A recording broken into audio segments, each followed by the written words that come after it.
Hey there, Mr. Redder here. Welcome back to another episode of r/Entitled People Stories. Our first story we'll be reading today. Neighbors demand my parking space so their kids can play in it. After that, am I the jerk for refusing to pay for my stepson's tuition? And after that, do not want me to work my notice? Okay, I won't.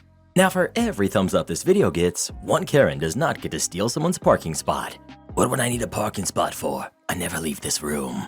So please smash that like button and subscribe and turn on notifications for new stories from Reddit every single day.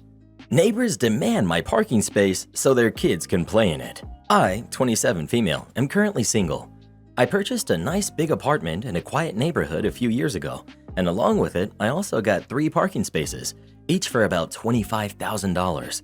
This is a lot of money, but at the time, I figured parking was crap, and it was about to get worse in terms of availability.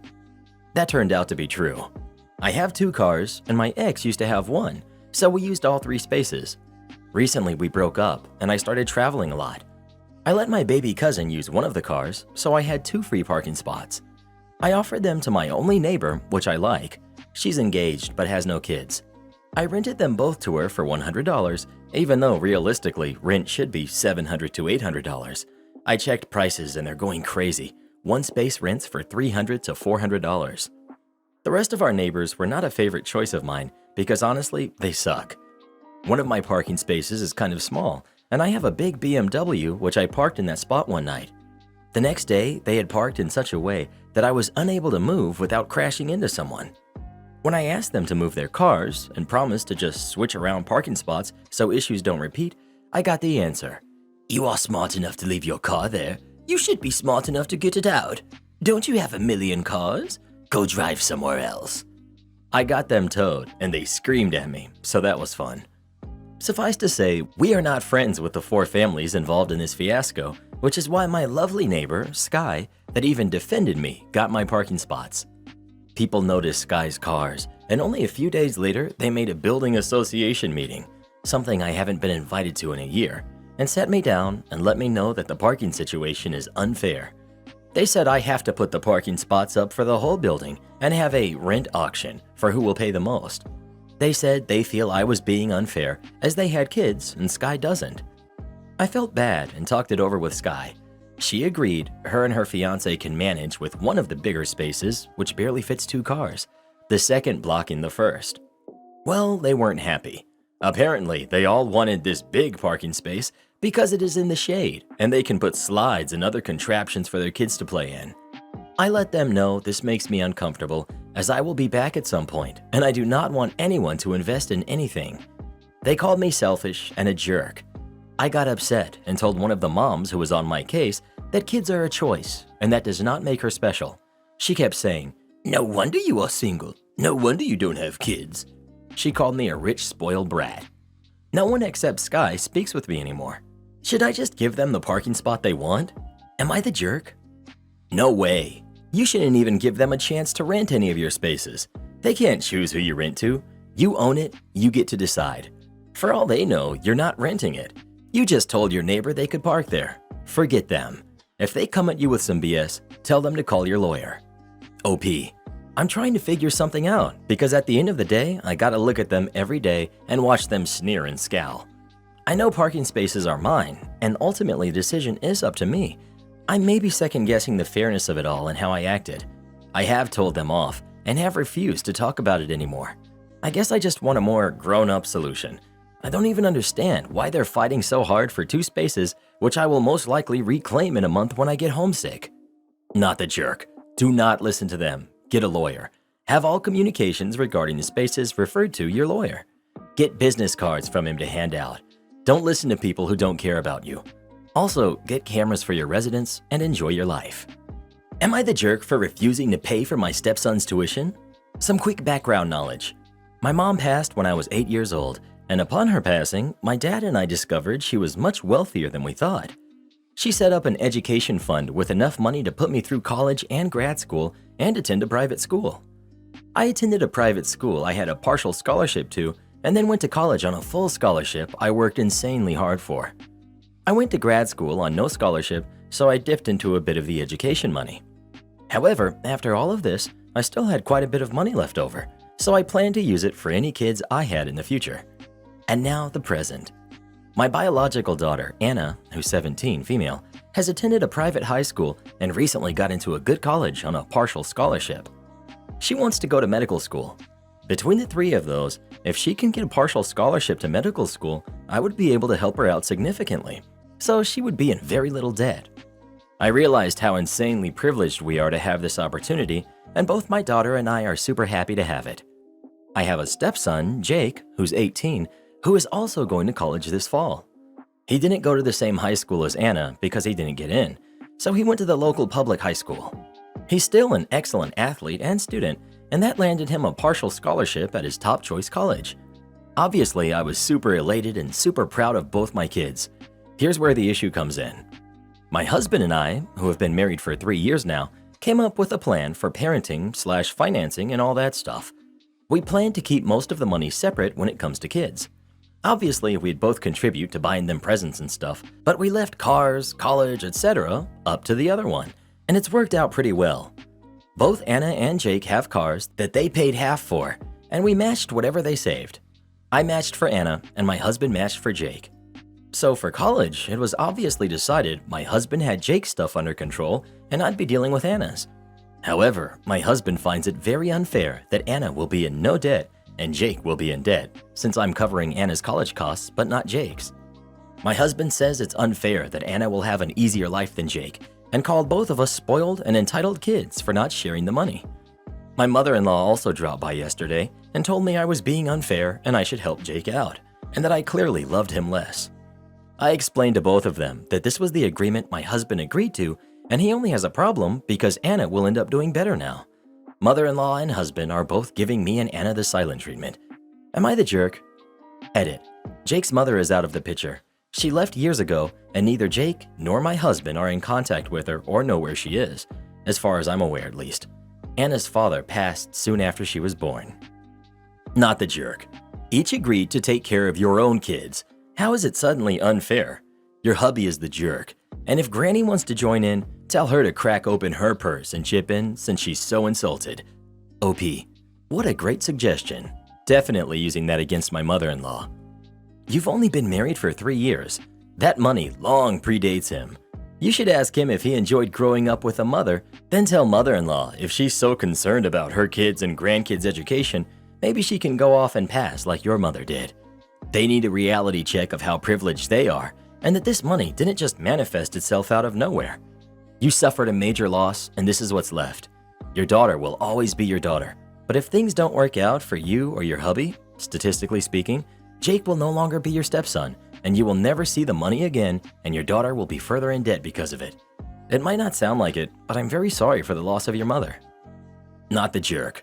The two of you had an agreement, which he had no problem with until now. What does Jake think about this situation? It sounds like your husband is just unhappy that his biological son isn't doing as well as your biological daughter. OP. I think Jake wishes he had the money, but he's not blowing it out of proportion and is currently asking his grandmother and dad to drop it. He's being very nice to both Anna and I. It's his father who's dragging this out. Well, what do you think? Should OP pay for her stepson's college or not? Please let us know. Absolutely not, but I hope she considers leaving this guy. He sounds like a real trip. Don't want me to work during my notice? Okay, I won't. This happened almost 5 years ago. Some details are intentionally vague. I was working in an organization that was super toxic. So much so that we were a revolving door. Most employees stayed only a few months. To counter this, our management put 3 months' notice into everyone's contract, including existing employees. It's not strictly illegal where this happened, but very unusual. I believe the idea was to make it harder for employees to find a job outside, as employers didn't usually want to wait for 3 months. However, this didn't work, as people simply quit and waited for a month or two before starting their job hunt. I was there almost 4 years. I needed the money, so I put up with whatever crap was thrown at me. My boss was a guy we'll call Vince, not his actual name. Now, Vince was not particularly good, but he sometimes respected the fact that I was the most tenured grunt in the organization. Do note that after about 2 years, I was doing a lot of additional work in addition to my official responsibilities, primarily because I was the only one who knew how to do those. Everyone else had already left. This will become important later. Enter Rajesh, not actual name. Rajesh was poached from a somewhat infamous company and was literally flown in from a different continent. He was brought in for strategically improving our division. This was quite strange given our division generated most profits. Within months, Rajesh made the environment even more toxic. He pulled Vince's team under him and got Vince fired, and he actively encouraged us grunts to spy on each other. Rajesh also had it out for me from day one. Till today, I don't know why. He started making my life more hard than others. This culminated in him taking me aside and telling me that I was not pulling my weight. Now at this point, I was doing quite well in the organization, and I had been doing a lot of additional work critical to our business since only I knew certain systems and processes. So I was quite angry. I started looking out. I still wasn't brave enough to quit and start looking. Fortunately, I was able to find a job that was willing to wait the 3 months. So it was my turn to take Rajesh aside and tell him that I quit. Boy, Rajesh was angry. He went from denial, "You can't quit," to negotiation, "What if I give you a raise at the end of the year?" to acceptance. Thus, I was serving my notice and working away like an honest bee, my usual work plus the additional work. At this point, I was called by HR and told that Rajesh wanted me gone. The insane part was that they wanted me to pay the company for the 2.5-month shortfall in notice. I obviously refused, then went back and checked the contract. Turns out a notice of less than 3 months could only happen through mutual consent, and the initiating party, company if they wanted me gone sooner, or me if I wanted to leave earlier, had to compensate the other party for the shortfall. The next day, I stopped doing almost all of my work. I logged in and logged out my hours and did nothing. I stopped doing any additional work I have been doing and started taking it really slow on my primary job responsibilities. Since no one else understood the details of what I did, I knew it would be really hard for Rajesh or HR to prove I was doing any of this on purpose. Then I sat back with my popcorn. Soon, there was a complete meltdown all around. Rajesh would pull me into meetings and scream and try to bully me, and I would say nothing but smirk to his face. Then they tried to have someone else learn the additional work I used to do from me so that they could do what I did. Remember I said earlier how I was the only one who knew some of the old systems and processes? Well, now I claimed I didn't really remember any of them, so obviously there could be no handover. Rajesh could do nothing as none of this had been my responsibility or part of my contract, since the leadership had been only too happy to see me do this for free. Soon, my workplace turned into a dumpster fire. The HR and Rajesh smartened up and offered to buy out my notice if I cooperated and helped transition my work. I refused. Then, to twist it further, I started having meetings with fellow grunts. Remember, everyone was always a newbie, and encouraged them to leave as well. Indirectly, nothing that could implicate me. HR tried to get me to leave twice more, but I ended up serving the full 3 months. It's like the company forgot that it was made up of people. When the people are gone, so is the company. American business owners think of their companies as machines that produce money for them. They often regard the humans who actually produce the value as easily replaceable parts inside of the machine. My aunt and uncle tried to get me fired over some crumbs, then it tore the family apart. This happened around 5 years ago. I was 23, female. At that time, I worked for a large cleaning/maid service chain that specialized in both household cleaning and commercial cleaning. I don't mean to sound braggy, but I pride myself on my work ethic and ability to be highly productive. The first and only year they did this, I managed to get the Employee of the Year status out of thousands of employees amongst hundreds of branches across Canada and the US, which came to a cool $1,000 bonus. I was good at my job, did special little things for clients, like fancy towel, toilet paper folds, nice vacuum lines, and was requested very often by clients. I had never gotten a customer complaint in the 5 years that I had worked there. I don't know what happened with my mother's side of the family, but her siblings are all full brown backstabbing narcissists, some worse than others, that constantly make snide remarks. My mother is not as bad as them, but she definitely has some narcissistic tendencies as well. My grandmother is a sweet, open-minded, non-judgmental woman, so it baffles me that all 4 of her kids ended up being so crappy. The 4 of them all married equally as crappy people. Anyway, on to the story. My one aunt and uncle, who are the worst of the bunch, moved and needed a new house cleaner. They remembered that I cleaned houses, so they called my boss and signed up with a company I worked for, specifically requesting me. I came into work the next day and my boss tells me the news that my aunt signed up and asked for me to clean their house. Knowing how she and her husband are, I was very apprehensive and asked my boss if that was a good idea, as it would be a conflict of interest. Basically, I tried to say, "No way, I ain't cleaning that jerk's house," in the most professional way possible. Well, regardless of my strong detest, my aunt was on the cleaning list the next day. I'll be honest, the first few cleans went totally fine. There were 4 adults living in my aunt's house at the time: my aunt, my uncle, their son/my cousin who was in university, and my grandmother. So it was a lot of work to clean up after 4 adults in a huge house, but it was nice to see my grandmother every 2 weeks. And like I said, it was all going just fine. My grandmother and cousin were always home while I cleaned, and my aunt and uncle were usually at work. My gran was always so appreciative, saying how good of a job I do, and that she could see why I was deemed Employee of the Year. My mom was proud and told her about it. It was going fine, until one morning when I come into work and my boss has a confused and concerned look on his face. I ask him what's wrong, and he states that my first complaint came in. I was shocked, and at this point, after so many years, I was on a pretty personal level with all of my clients, so I figured if there was a concern, I would be told directly. My boss then says, "And it's from your aunt and uncle."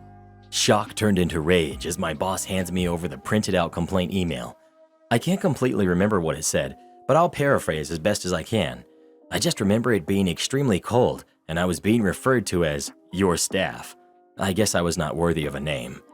Dear boss, Entitled Aunt and I are writing this email in regards to a clean we recently had done by your staff. To say it was subpar is putting it lightly. When Entitled Aunt and I got home from work, we found crumbs all over the kitchen floor. High dusting was not completed. The high dusting he was referring to were 9-foot tall shelves.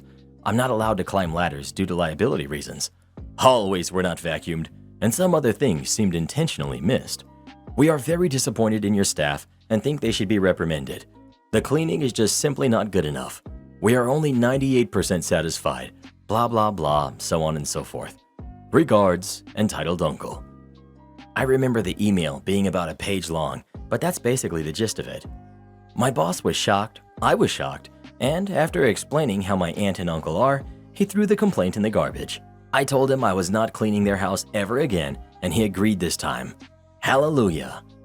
I got home from work and was still upset about what happened. The fact that my family would try to get me reprimanded, the fact that they couldn't even use my name, the fact that they couldn't just come to me directly or email me if they had a concern. I called my mom and stepdad and told them what happened. I had taken a picture of the complaint email, so I sent it to them. They were upset, like more upset than I thought they would be. My stepdad called my uncle and told him he was a complete jerk, asked them exactly what their intentions were with that email, and why they would go out of their way to try and get their niece fired or reprimanded. Who the heck does that to their own family? My uncle was a complete coward and groveled an apology with his tail between his legs. After he got chewed out by my stepdad, he called me. I let it go to voicemail. He left a voicemail basically saying, "Why would you tell your parents about what happened? This was a professional matter that should have been kept between us and your work. The email was a misunderstanding. We're so sorry, Brookie." Oh, now I get a name? A nickname even? Please call me back so we can sort this out. I never called him back. I did send him an email though, explaining why I was so mad, that perhaps the 2 adults who were always home made some crumbs after I left, and also why I was going no contact. Once the rest of my family caught wind of what happened, I think my aunt and uncle told everyone to try to get them on their side. Spoiler alert, no one took their side. My aunt and uncle's kids, my cousins, reached out to me personally to apologize for their parents' behavior. My grandma apologized for her daughter's behavior, and this whole thing essentially tore the family apart. My grandma moved out not long after. My mom didn't talk to her sister for a year. My stepdad still hasn't spoken to either of them since, and I haven't spoken to my uncle since either. It's been 5 years. The son that doesn't live with them also went no contact for quite some time. There have also been no family Christmas, Thanksgiving, Easter dinners since this happened. Everyone knew that they were jerks, but I guess this was just the straw that broke the camel's back for a lot of my family. Not your fault. Your jerk aunt and uncle got what they deserved, and your uncle is horrible for coming after you after he got chewed out. Definitely keep that voicemail in case he tries to start crap again. Also, nice job on your boss for agreeing with you, because in some cases, the boss doesn't care to hear the story from the other side. OP. He was a great boss, part of the reason why I stayed so long. It's hard to find a job that is managed by someone who actually has empathy. Am I the jerk for skipping my best friend's wedding just because? I'm 31, female, and a hermit. I have exactly 2 friends, and I talk to them and to my family mostly online, meeting them only every now and then. I don't have social anxiety or anything, but people just drain me so much that I can barely function by the end of a workday. Just extremely introverted, I guess. I don't do social gatherings, and people who met me know this. Friend 1 got married last year. I showed up for the ceremony, dropped off my gift, and left before the reception even started. She thanked me for showing up at all. Barely an hour into the reception of my own brother's wedding, he told me that I'm free to go home now. He's surprised I lasted this long. The issue. Friend number 2 is getting married next year, and she's planning a destination wedding. I'd like to make this clear. There's just no universe in which I'm flying 6 hours only to spend a full weekend socializing with people I don't even know. I told friend number 2 I will follow the ceremony online and give them my present after they return. She got upset and is currently giving me the "I'm not mad, I'm disappointed" routine. She said she's upset because I'm prioritizing my own comfort over her feelings. I told her she's right and that I will always put my comfort level above other people's feelings, hence the number of friends I have, and that she knew this very well from the start. Does that make me a jerky friend? Probably yes. Was one of the first things I said to her, "We can be friends, but don't expect me to go to your wedding"? Also yes. I do care about her feelings, and I did not mean to hurt her, but I also feel like she set us both up for failure with her expectations. Like, she doesn't know one of the reasons I don't do people is because I'm allergic to such expectations. On the other hand, I guess it's not unreasonable to expect your best friend to attend your wedding, so there's that. Am I the jerk? Choosing a destination wedding automatically means you have to accept some people won't attend solely because of that. I know, right? I certainly don't have the money or ability to take time off work for that crap. Not the jerk. But maybe you can make it up to her with a really special gift. But if not, you do you. The way this post is worded, it doesn't seem like you even have 2 friends, just 2 people you decided to tolerate. Frankly, I feel bad for them and bad for you. Relationships, regardless of platonic, romantic, or family, should enhance your life, not drain it. You sound like you may benefit from therapy. I vote you're the jerk only because in one breath you say you care about her feelings, but in the other breath you say, "Too bad, so sad, me first." I hope you find joy one day. It sounds like you desperately need it. You know, there are lots of people who get drained from socializing. Even when I'm around people that I absolutely love and would do just about anything for, what I cannot do is spend more than 2 to 3 hours with them at a time. It exhausts me completely. Not everyone gets energy from socializing, and we don't need therapy about it or to be told that we exist in the wrong way. We could just be simply introverted, or we could be neurodivergent. Either way, leave us alone about it, because we already go through enough about it. OP is definitely not the jerk. Edit. Whoa, thanks for the awards. It's amazing how many people can relate. Hope everyone's getting their support needs met, and that we can all continue to understand and support each other better. You're the jerk. I'm basically a hermit too, so I get it. But when you prioritize your personal comfort over a huge event in your friend's life, you're clearly communicating what your priorities are. You can't expect that not to hurt people's feelings. It's a destination wedding though. That changes things. Travel can be incredibly draining even if you love all the people around you. You're the jerk. I'm introverted too, but I suck it up when someone needs me to be there for them. You're entitled to do what you want, yes, but don't be surprised when your 2 friends become 1 friend, and your 1 friend becomes none. Friendship is a 2-way street, and it seems like your friends will soon realize you bring nothing to the table and why even bother anymore.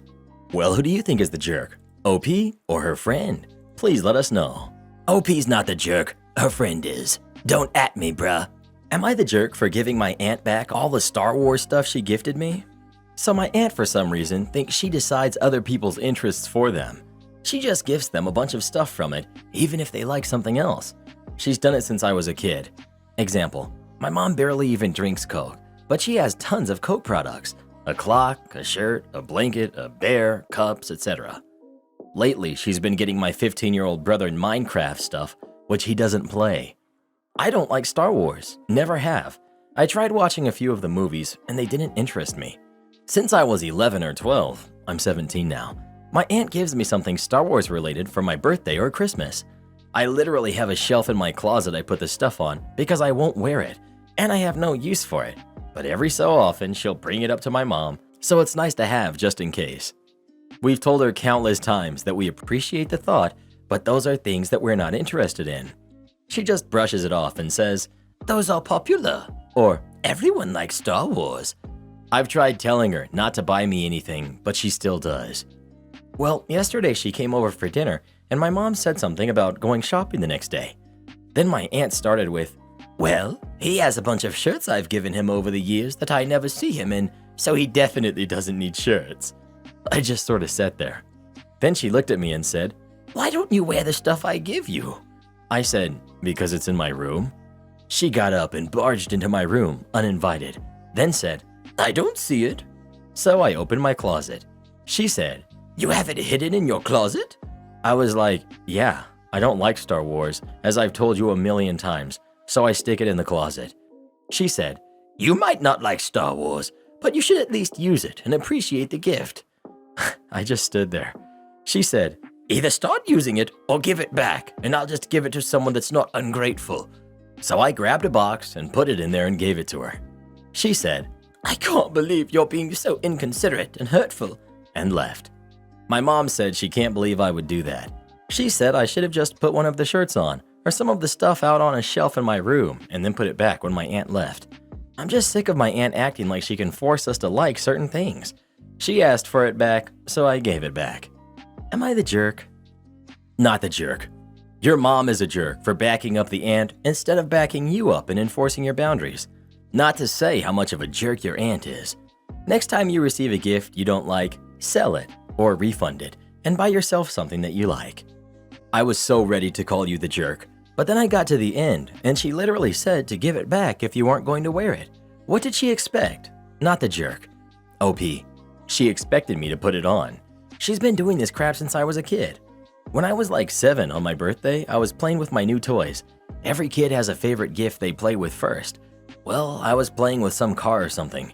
My aunt said, "You're making your aunt sad. If you don't play with the toy I gave you, I'm gonna have to give it to another kid."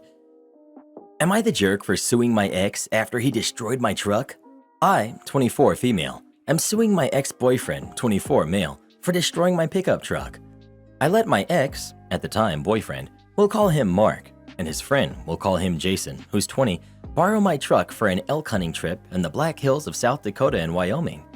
I told Mark to take care of the truck because it meant a lot to me as it was my late grandfather's, and he gave it to me before he passed. Well, Mark and Jason came back from the trip, and my truck was in rough shape.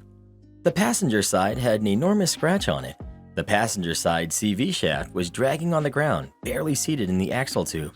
The 1.5-inch bolts holding the axle tube to the frame were sheared off. My plastic snow gliders on the door were broken. The gas lines had been lacerated. The weather stripping was torn off both doors. The dash was torn apart and wires were hanging. My stereo plate was missing, the horn cover was missing, there were dents and scratches everywhere. Considering this truck was in pristine condition with no rust, dents, or scratches previously for an early 80s model Chevy, I was absolutely livid. Not to mention the caked-on dirt, grass, mud, and clay everywhere.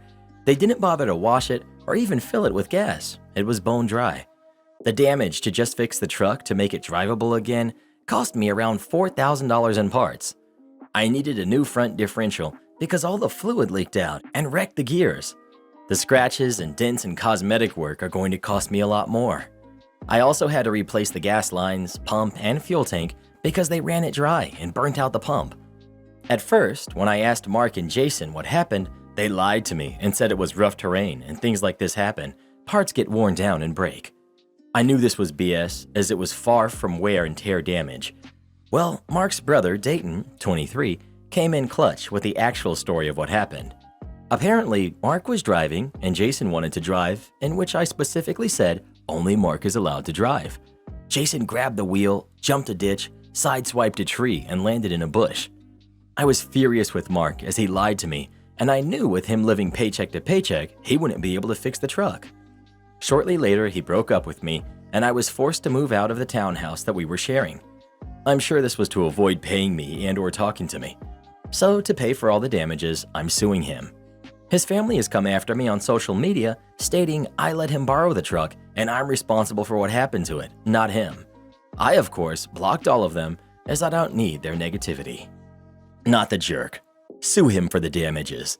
The truck was in his care when it sustained the damage, therefore he is responsible for paying for it. Fist pounder boss. I'm a retired former investigator and can now share some insane stories. In my personal experience, 60% of the people were outstanding, 20% were pretty good, 15 were mediocre, and 5 were downright awful. Unfortunately, many of the awful ones got promoted. I've seen my share of fist pounders, chest thumpers, and screamers. You can't reasonably confront or stand toe-to-toe with them, or you will lose and there will be consequences. For you. So many of us learned the skill of malicious compliance. We learned that if someone was going to pound their fist, make sure there is a thumbtack on the desk. If they're going to thump their chest, put a pin in their hand.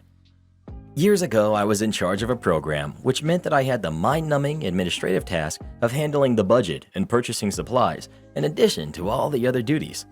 My then supervisor, control freak, was a fist pounder, chest thumper, and screamer. Boss was known for overworking his people, demanding 14-plus hour days and often 7-day work weeks. Boss was just assigned to oversee my program and he summoned me into his office. Boss pounded his fist and demanded that I go through him and have him approve every supply purchase I made. So the next day I emailed him asking for an hour of his time to talk about pens. On the day of the meeting, I began with, "Boss, I need to buy pens for the program. How many pens should I buy?" Boss, "I don't know, 50? Me, "Okay, 50. But what about the .5 or .75 point? How many of those and what brands?" Boss, impatient shrug, "How about half and half?" Me, "But we don't use much of the .75. It would be a waste." "Okay, how about 70-30? "Sounds good." "Fine, go do it." "We're not done. We still need to talk about brands and red pens. What about markers?" I chewed up an hour of his time talking about pens, red pens, blue pens, multicolor pens, ballpoint or gel, Sharpies, etc. When done, I said I needed an hour of his office time tomorrow to talk about paper. He broke in 3 days and angrily told me to get what I needed and just send him the receipts. Support our channel by joining as a member today, and we'll give you a shout out in our next video. Or come watch this video next. You won't believe what Karen does in that one.